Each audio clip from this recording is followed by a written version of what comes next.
Welcome back. Today we're not here to celebrate a legend. We're here to dissect a crime of love. The world has called this the greatest love story in Hollywood history simply because the truth is too brutal to face. Spencer Tracy didn't just love Katharine Hepburn, he took her.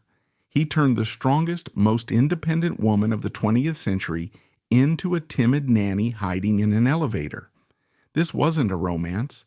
It was a 26-year erosion of the spirit. She surrendered her light to save him, and he repaid her with nothing but his darkness. But to understand the magnitude of this collapse, we must first measure the height from which she fell. Hepburn was not a desperate starlet clawing her way up from the gutter, looking for a savior. Far from it. She was born with a crown already on her head. Katharine Hepburn was born on May 12, 1907, in Connecticut. She was the product of immense privilege and intellectual superiority. Her father was a renowned urologist. Her mother was a fierce suffragette who picketed for women's right to vote. The Hepburn dinner table was a battleground of ideas. Weakness was not tolerated.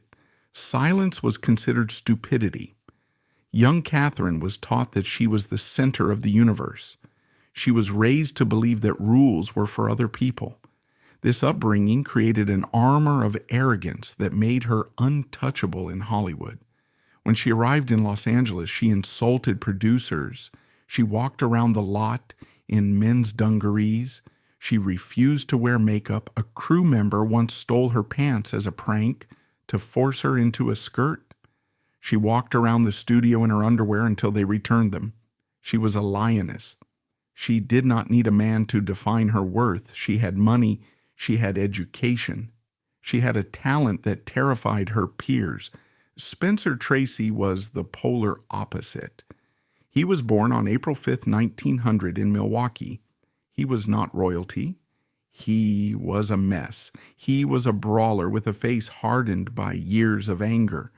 Tracy carried a darkness that the camera loved, but those around him feared.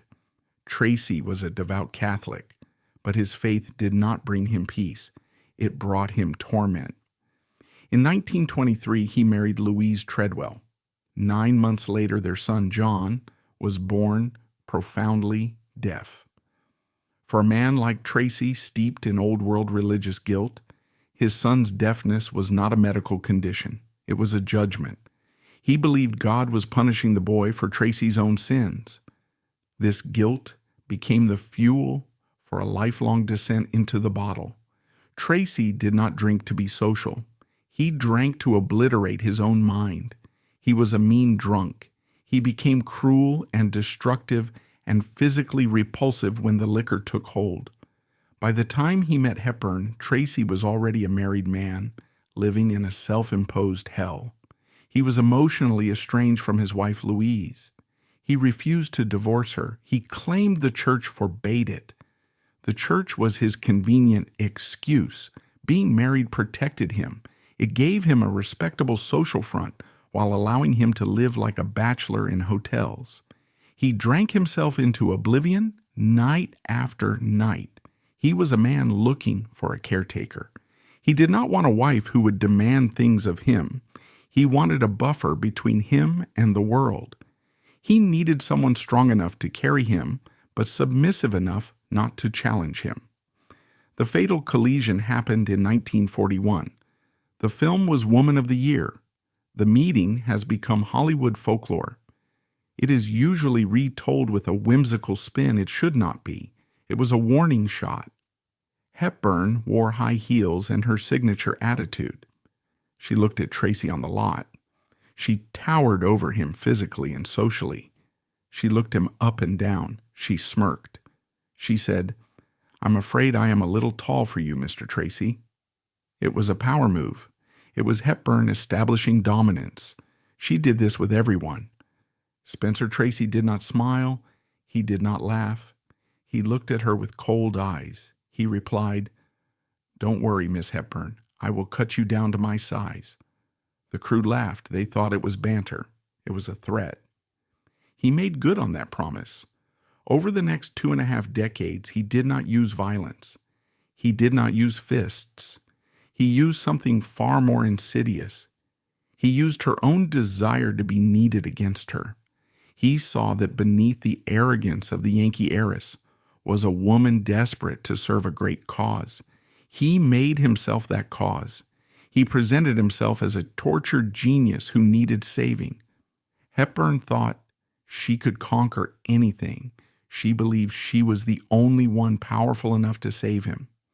It was the ultimate trap for a strong woman. She believed her love could fix a broken man. She walked onto that set as a queen. She did not know it yet, but she was auditioning for the role of a servant. The dynamic was set in stone from that very first sentence. He would not rise to meet her standards. She would have to lower herself to meet his. She would lower herself until she was on the floor. The transformation was immediate and terrifying. Hepburn had always been the alpha. She controlled every room she entered. With Tracy, she became mute. She stopped shouting. She stopped demanding. She began to listen. She monitored his moods with the hypervigilance of a bomb disposal expert. Tracy did not respect her strength. He mocked it. He called her bag of bones.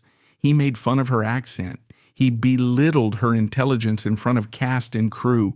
He did it with a smile, so everyone thought it was a joke. Hepburn laughed along. She thought this was how men showed affection. She thought his cruelty was intimacy. But the real degradation happened away from the set. It happened in the privacy of rented houses and hotel suites. This is where the queen of cinema became the invisible woman. Tracy had a strict set of rules. Rule number 1 was secrecy. He was married, he was Catholic, he was a star. He would not risk his reputation for her. Hepburn accepted this. She agreed to be a secret. In hotels, while Tracy strode through the lobby like a king, Hepburn was smuggled in through the service entrance. She rode up in freight elevators next to room service carts and laundry bags, sneaking into his room like a thief in the night. She did this for 26 years. The woman who commanded millions of dollars per film allowed herself to be treated like contraband. She hid in cars. She ducked down in back seats. She avoided photographers. She ceased to exist the moment they stepped into the public eye. She told herself it was noble. She told herself she was protecting him. She was not protecting him. She was enabling his cowardice. She was helping a grown man cheat on his wife without facing the consequences. The most painful rule was the weekend rule. Tracy was a family man on paper. He spent his week with Hepburn, letting her cook for him and clean for him. But on Friday afternoons, he went home. He went back to Louise. He went back to the Hill. Hepburn was left alone. She spent every weekend of their relationship in solitude. She spent every Christmas alone. She spent every holiday alone. She sat in her empty house waiting for Monday morning. She waited for him to return with his laundry and his hangover. She never complained. She never asked him to stay. She accepted the scraps of his time without complaint. The domestic reality was even more disturbing. Tracy was not a functioning alcoholic. He was a destructive one. When the benders started, he became an infant. He lost control of his bodily functions. Hepburn did not hire nurses. She did not call doctors. She was terrified the press would find out. She took it upon herself to handle him. She became an expert in managing a drunk. She became an expert in managing the darkest moments of his addiction. She learned to handle the physical indignities of his blackouts with the efficiency of a nurse, ensuring he survived the night without ever waking him. She knew how to soothe him when the night terrors started. There is a specific image that haunts this story. It is the image of the stool. Friends who visited them noticed a strange seating arrangement.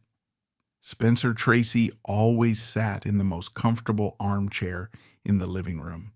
It was his throne. Katharine Hepburn never sat in a chair of equal height. She sat on a small stool at his feet. Sometimes she sat directly on the floor. She leaned her head against his knee.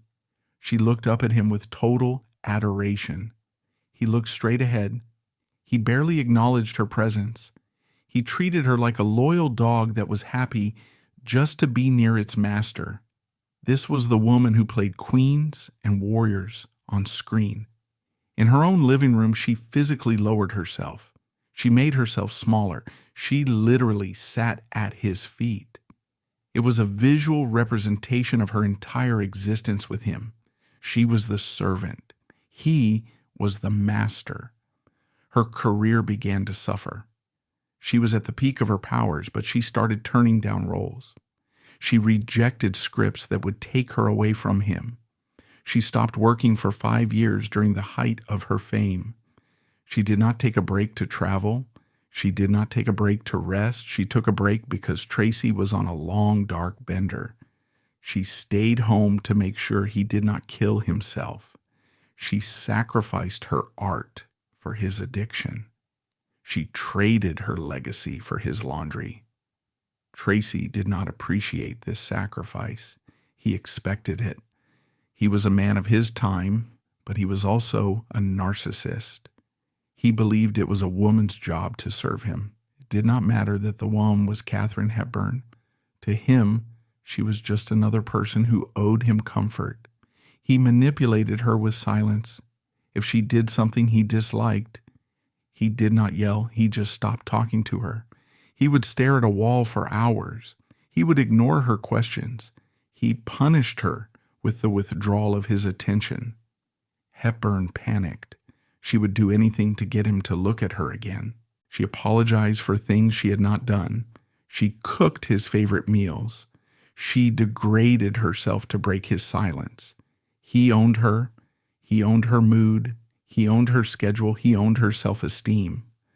The contrast was sharpest at the Academy Awards. Hepburn won 4 Oscars. She never showed up to collect them, not once. She said she did not care about awards. That was a half-truth. The real reason was Tracy.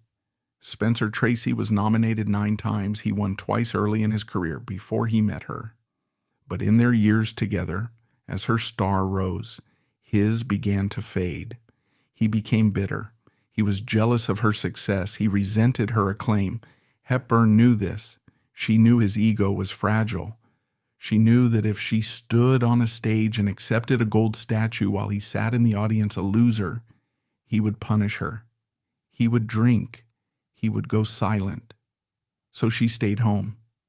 She pretended the awards meant nothing. She diminished her own achievements to protect his feelings. She dimmed her light so he would not feel like he was in a shadow. She made herself less so he could feel like more. This was the dynamic for 26 years. It was a slow, grinding erasure of one of the most vibrant personalities of the 20th century. The public saw the movies where they sparred as equals. They assumed the banter was real. They did not see the silence. They did not smell the whiskey. They did not see the woman on her knees with a rag in her hand. The tragedy of Katharine Hepburn went beyond her servitude to Tracy. The harsh reality was that she was unwittingly serving his wife too. History often paints her as the scorned woman or the saintly victim left behind on the hill. That is a naive interpretation. Louise Tracy was not a victim. She was a beneficiary. She was the silent partner in a cold 3-way business arrangement that exploited Hepburn for decades. Louise knew. She knew everything. She knew where her husband was Monday through Friday. She knew who was washing his clothes. She knew who was sobering him up. She did not intervene because the arrangement suited her perfectly. Spencer Tracy was not a prize. He was a full-time patient. Louise knew about the nightmares, the sickness, and the humiliating reality of his addiction. She had already raised one difficult child. She refused to raise another, so she let Hepburn take the night shift. While Louise maintained the dignified silence of the wife, Hepburn was on her knees holding the bucket, whispering to him that he was still a great man, rebuilding his ego brick by brick so he could go home to his family on Sunday. She never asked for credit. In fact, she actively helped him hide it. She conspired with the studio fixers to keep his alcoholism out of the papers. She lied to producers. She said he had the flu. She said he was tired. She covered his tracks with the efficiency of a mob cleaner. Why? Why did she do it? It was not just love. It was a pathology. Hepburn was a woman obsessed with greatness. She had been raised by a father who demanded excellence. She transferred that need for a superior male figure onto Tracy. She convinced herself that he was a tortured artist. She believed his pain was a sign of his depth. If he was just a mean drunk, then she was just a fool cleaning up after him. But if he was a tragic genius, then she was his muse. She was his guardian. It gave her suffering a purpose. She romanticized her own abuse. She viewed her endurance as a badge of honor. She thought her ability to take his cruelty proved her strength. She did not see that true strength would have been walking out the door. The physical toll on her was immense. You can see it in the photographs from the 1950s. The vibrant, athletic woman of the 1930s began to wither. Her face became gaunt. Her neck became stringy. The famous Hepburn tremor, the shaking of her head, began to show. Doctors later attributed it to a neurological condition, but stress was a massive accelerant. She was living in a state of constant high-alert anxiety. She was walking on eggshells for 26 years. Her career became secondary to his. This is the part that film historians often gloss over. They talk about their on-screen partnership as if it were a meeting of equals. It was not. Hepburn carried him. By the mid-1950s, Tracy's health was failing. Decades of smoking and drinking had ravaged his body. He looked 20 years older than he was. He had trouble remembering lines. He had no energy. Hepburn stepped in. She became his uncredited coach. She rehearsed with him for hours.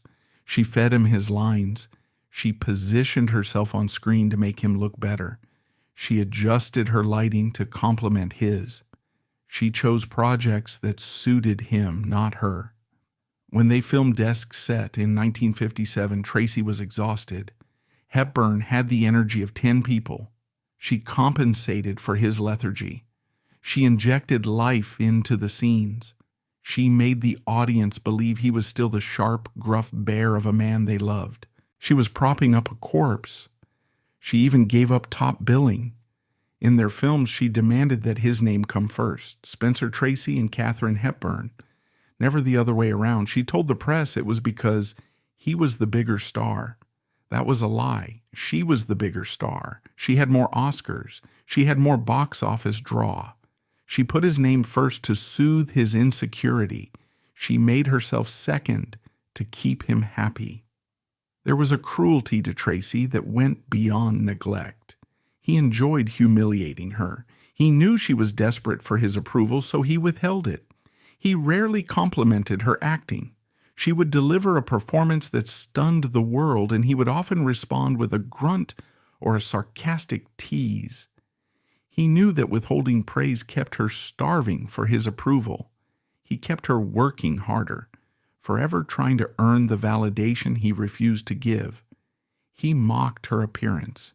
He told her she was getting old. He told her she was skinny and ugly. He compared her unfavorably to younger actresses. He did this while he was bloated, red-faced, and dying of liver failure. He projected his own physical decay onto her.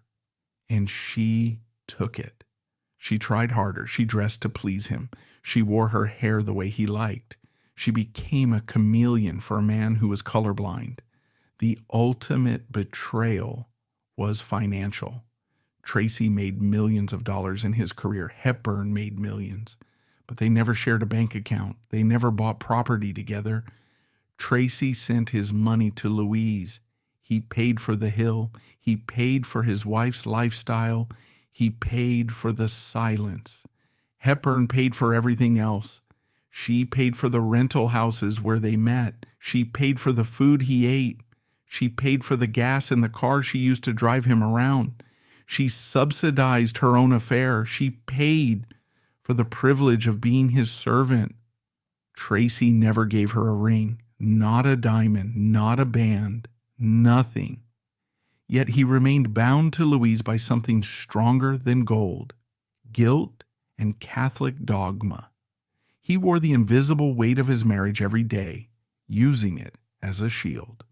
Whenever Hepburn got too close, that invisible ring was there, a constant reminder that while she had his nights, she would never have his name. She tried to laugh it off. She told interviewers she did not believe in marriage. She called it an outdated institution. She was lying. She wanted him to marry her. She wanted it more than anything. She waited by the phone every time he fought with Louise, hoping this was the time he would leave. He never did. He played the two women against each other. He told Hepburn that Louise was cold and unfeeling. He probably told Louise that Hepburn was clingy and demanding. He was a master manipulator. He kept them in separate corners, fighting for his attention, while he sat in the middle and drank. As the 1960s approached, the dynamic shifted from abusive to pathetic. Tracy was dying. His organs were shutting down. The alcohol had finally won. He could no longer live alone. He needed full-time care. Louise Tracy did not volunteer. She stayed in her house on the hill. She did not want to change bedpans. She did not want to listen to the wheezing of a dying man. Hepburn stepped up.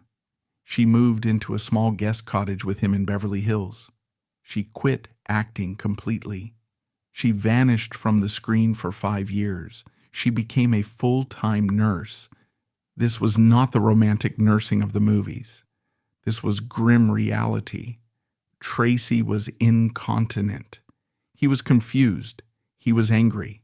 He threw things at her. He yelled at her. She slept on a cot by his door. She woke up every hour to check his breathing. She fed him with a spoon. She wiped his chin. She read to him until her voice gave out. He never thanked her. He assumed it was her duty. He treated her sacrifice as an entitlement. During these final years, the secrecy became absurd. They were both old. Everyone in Hollywood knew, but Tracy still insisted on the charade. He would not let her answer the phone if it rang. He would not let her be seen at the window. He was protecting a reputation that no longer mattered. He was protecting a wife who did not want him. Hepburn lived in the shadows of a dying man's room. She watched the world go by outside. She watched the civil rights movement. She watched the sexual revolution. She watched women burning bras and demanding equality. And there she was, the original feminist icon, changing the diaper of a man who wouldn't even introduce her to his friends as his partner. The cognitive dissonance required to survive this was staggering. Hepburn had to split her mind in two. There was the Hepburn of the public, the strident, arrogant winner. And there was the Hepburn of the private, the submissive, frightened enabler. She never let the two meet. She never talked about her pain. She wrote autobiographies that were full of lies. She painted Tracy as a saint. She painted herself as lucky to have known him. She gaslit herself. She rewrote her own history to make it bearable. If she admitted the truth that she had wasted her life on a coward, it would have destroyed her. So she kept the lie alive. She polished the myth until it shone. But we do not have to believe the myth. We can look at the facts. We can look at the timeline. We can look at the imbalance. We can look at the end, which was coming fast. the end that would prove, once and for all, exactly where she stood in the hierarchy of his life. By 1967, Spencer Tracy was no longer an actor. He was a bad investment. His heart was failing. His lungs were rotting from decades of smoke. The insurance companies looked at his medical files and refused to cover him. Columbia Pictures canceled the production of Guess Who's Coming to Dinner. They would not risk millions of dollars on a dying man. Katharine Hepburn intervened. She did not plead. She paid. She put her entire salary in escrow as collateral. She told the studio that if Tracy died in the middle of filming, they could keep her money.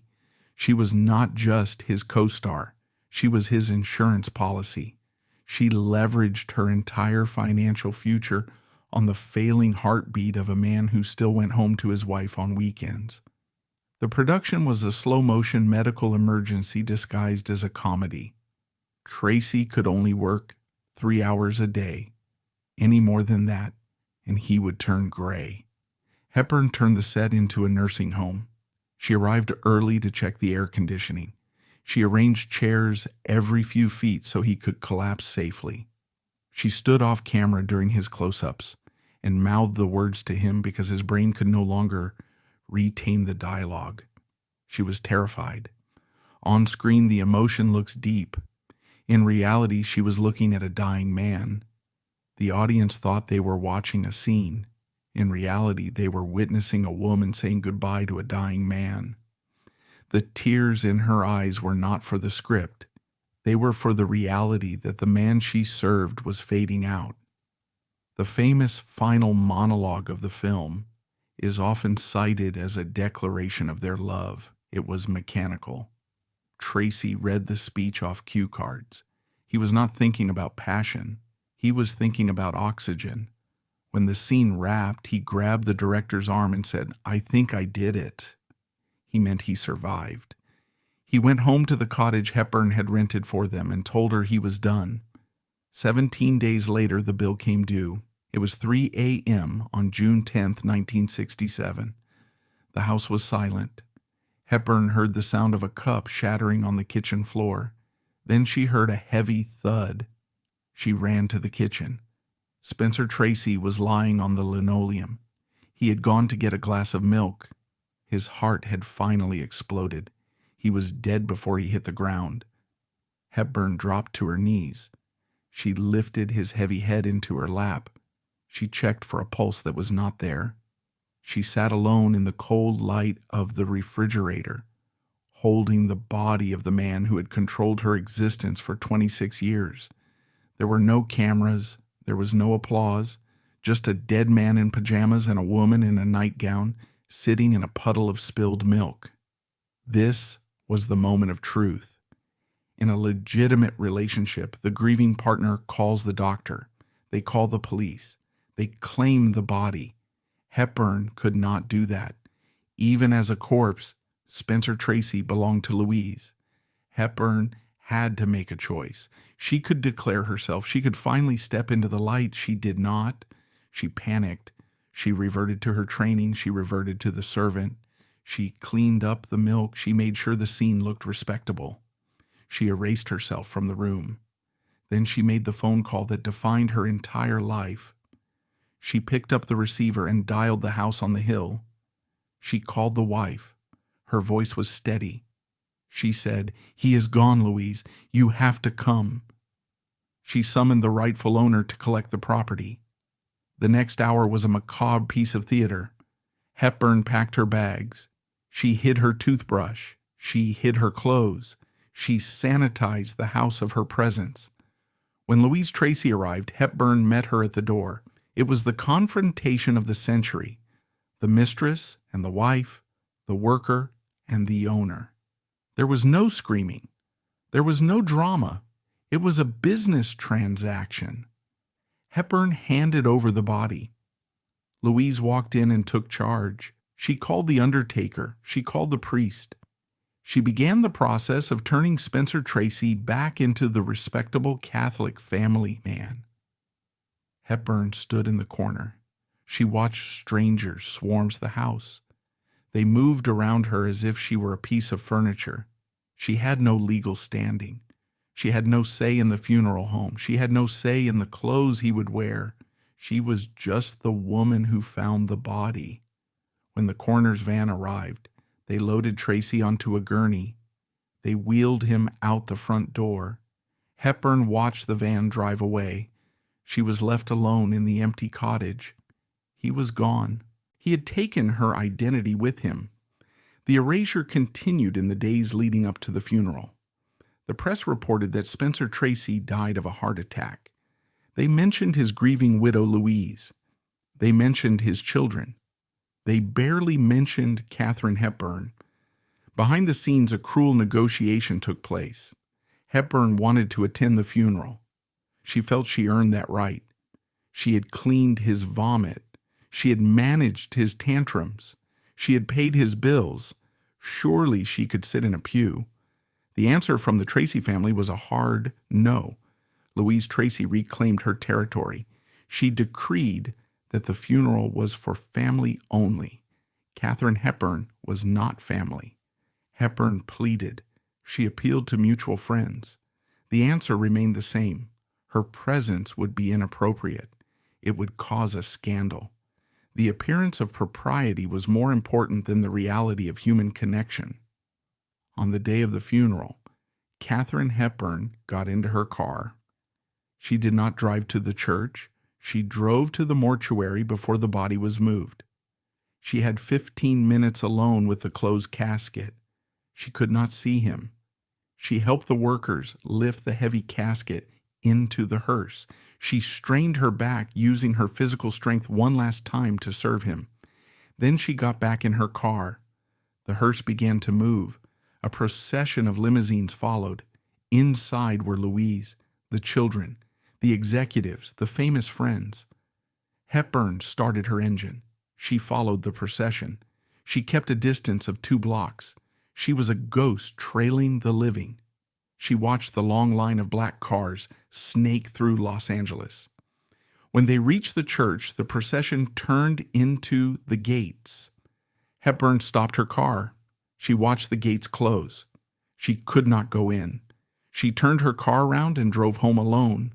She sat in her empty house while the service took place.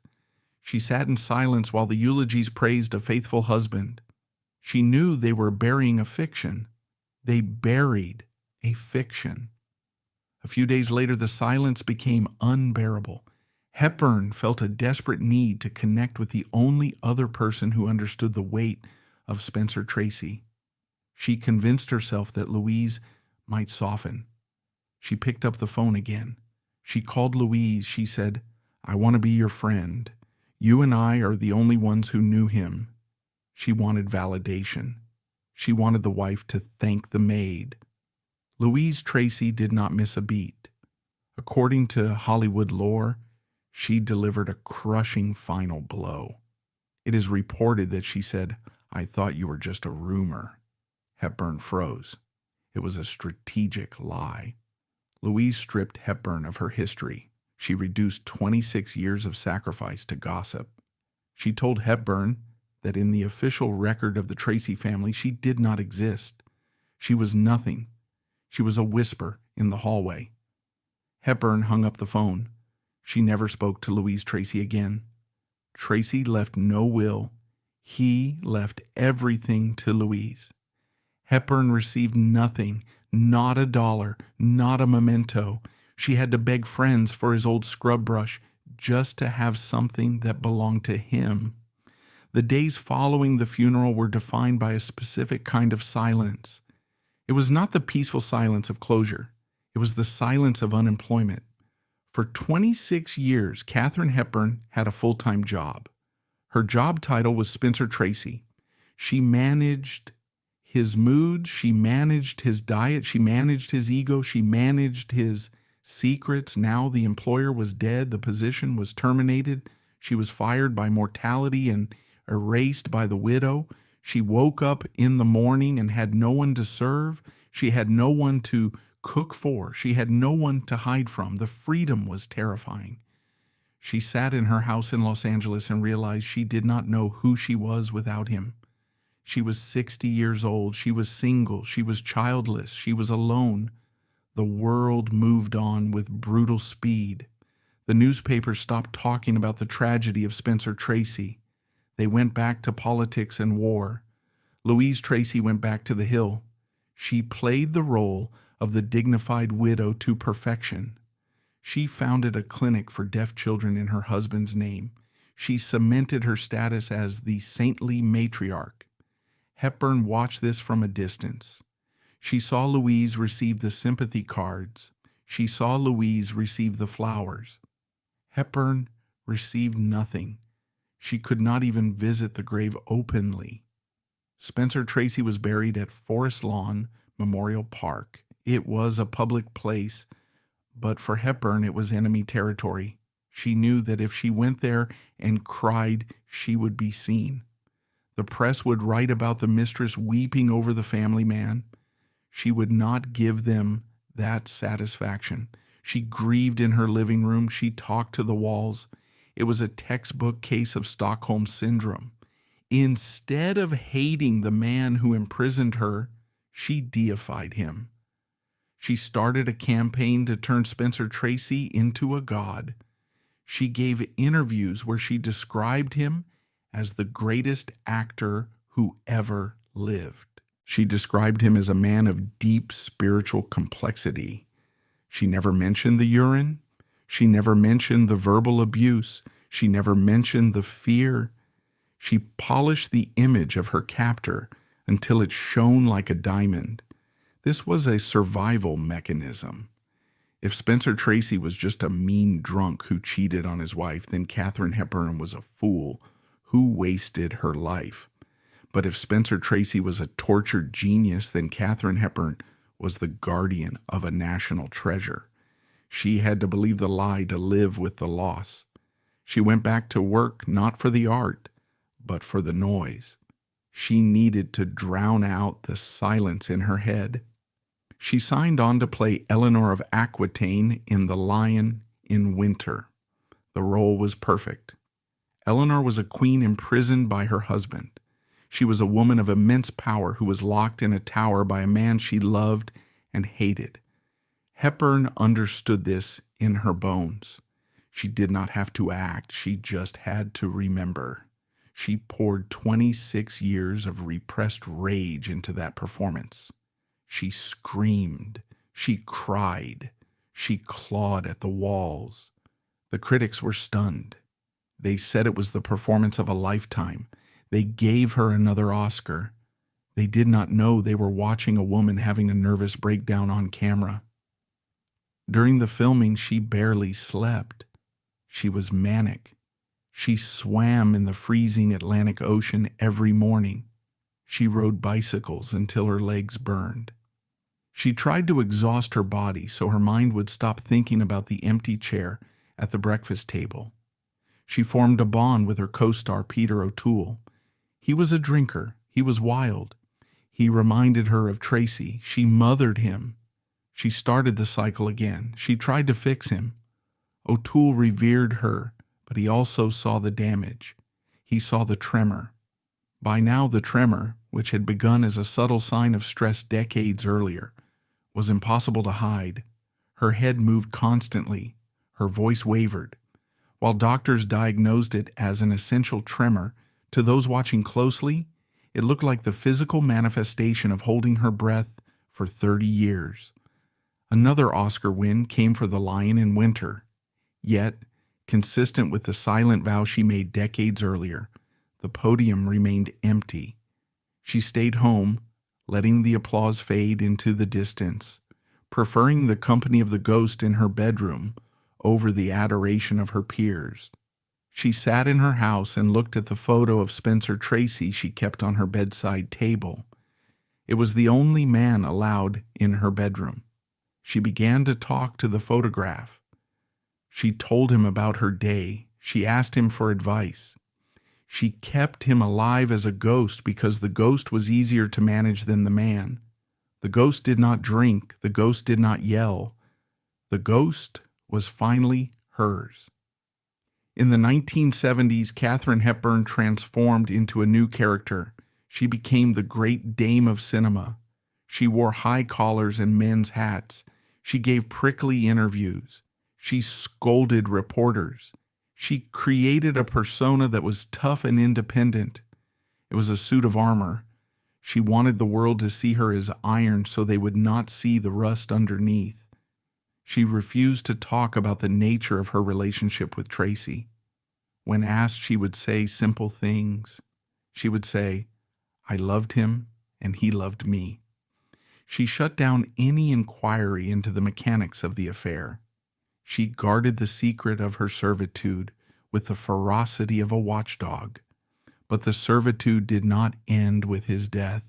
It just changed form. She became the keeper of his flame. She refused to write a memoir for years because she did not want to hurt Louise. She waited. She waited for the wife to die. Louise Tracy lived a long life. She lived until 1983. For 16 years after Spencer died, Hepburn continued to defer to the woman on the hill. She would not publish her story while the legal wife walked the earth. She respected the hierarchy even when the king was dead.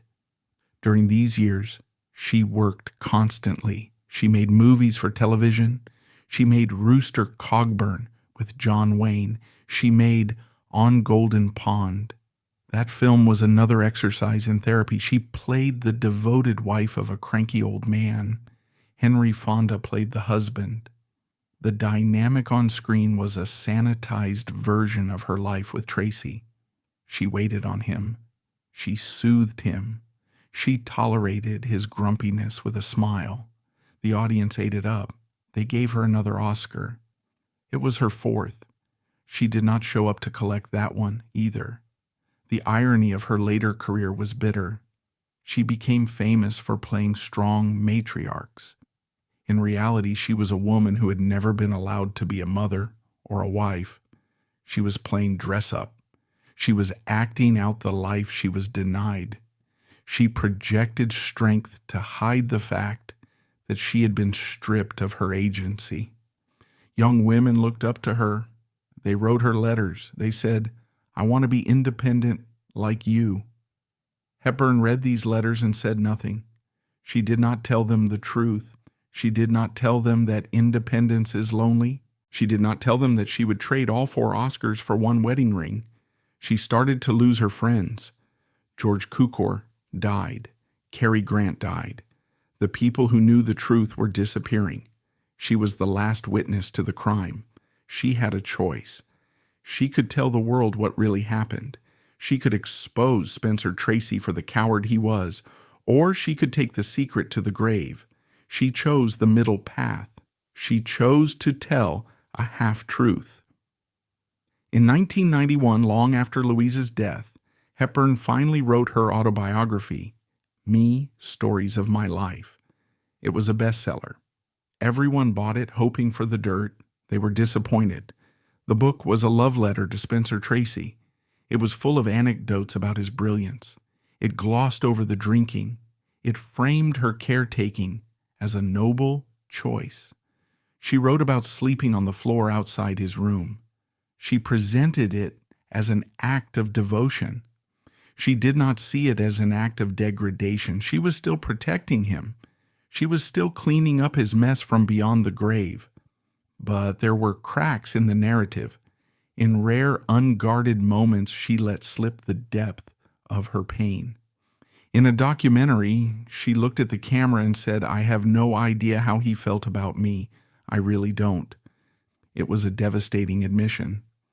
After 26 years of washing his underwear and nursing him through death, she still did not know if he actually liked her. She knew he needed her, but need is not love. A parasite needs a host. That does not mean the parasite loves the host. Hepburn suspected this truth, but she pushed it down. She could not face it. Her health began to decline. The strong Yankee constitution finally gave way. Her mind remained sharp, but her body failed. She moved back to Connecticut to the family estate. She went back to Fenwick. It was the place she was born. It was the place where she was a queen before she became a servant. She surrounded herself with family. She walked by the water. She tried to reclaim the girl she was before 1941, but the ghost came with her. She could not exorcise him. She told her niece that she did not regret the time with Tracy. She said it was an experience. She justified the waste. She said she learned about life. This is what victims do. They rationalize the theft of their time. They frame trauma as education. Hepburn convinced herself that being a doormat for a legend was better than being a partner to a normal man. She chose the extraordinary misery over ordinary happiness. As she approached 90, she became a recluse. She stopped dyeing her hair. She stopped caring about the public image. She lay in bed and watched the water. She thought about that final night in the cottage. She thought about the silence after the ambulance left. She thought about the phone call to Louise. That moment defined her more than any movie. It was the moment she accepted her place in the universe. She was the other woman. She was the help. She was the rumor. The final tragedy of Katharine Hepburn was not that she died alone. It was that she lived alone while she was with him. She was a woman who conquered the world but could not conquer the indifference of one man. She built a monument to him with her own bones. And when she was gone, the monument stood, but the builder was forgotten. The world remembers Spencer Tracy because Katharine Hepburn kept him alive. The world remembers Katharine Hepburn as a legend. But in the quiet dark of her own room, she was just Kate. And Kate was tired. Kate was empty. Kate had given everything away and got nothing back but a scrub brush and a hat. Her real legacy isn't the trousers or the movies. It is the dangerous romanticization of endurance. By making emotional abuse look like high art, she taught generations of women the wrong lesson, that pain is a necessary component of passion. She died on June 29, 2003. She was 96 years old. She died in the same house she was born in. The circle was closed. The newspapers ran the obituaries. They printed the photos of her and Tracy. They called it the greatest romance in Hollywood history. They recycled the myth one last time. They did not print the photo of her scrubbing the floor. They did not print the photo of her waiting in the car. They printed the lie because the lie is beautiful and the truth is ugly. The final irony arrived at her life auction in 2003. The public flocked to buy artifacts of a fierce, independent life, unaware they were buying props from a lifelong performance. The most telling item was a bronze bust of Spencer Tracy that she had sculpted herself, molding every line of his face with obsessive devotion. It sold for a fortune. Even in death, she was serving him, promoting his image while hers turned to dust. We must stop calling this the romance of the century. On one side was a woman who gave everything. On the other, a man who gave nothing. The defining image of Katharine Hepburn is not the on-screen sparkle, but the off-screen shadow. An icon on her knees, scrubbing the floor for a man who had already left her. She was the queen of cinema, but she died a servant to a memory that never truly belonged to her. We have pulled back the curtain on the silent suffering of Hollywood's most respectable affair. But silence isn't the only way a relationship can destroy you. In our next chapter, we leave the shadows for the blinding spotlight. We turn our lens to a couple who didn't hide their toxicity. They broadcast it to the world. If Tracy and Hepburn were a tragedy of repression, this next duo was a tragedy of excess. They measured their love in carrots and their wars in whiskey bottles. They were so addicted to their own destruction that they married each other not once, but twice. The world called it the romance of the century. We call it the most profitable public breakdown in history. Do you know who they are? Drop the names in the comments below. Subscribe to turn on notifications and stay with us as we follow the trail of truth from the quiet cottage to the diamond mine.